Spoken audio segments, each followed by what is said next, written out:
You ask Tiger to solve. This deals with linear equations with one unknown. The final result is x equals 6. Let's solve it step by step. Group all x terms on the left side of the equation. Subtract 3x from both sides. Simplify the arithmetic. Group like terms.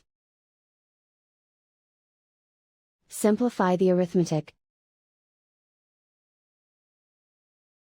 Isolate the x. Divide both sides by 4. Simplify the fraction. Find the greatest common factor of the numerator and denominator. Factor out and cancel the greatest common factor.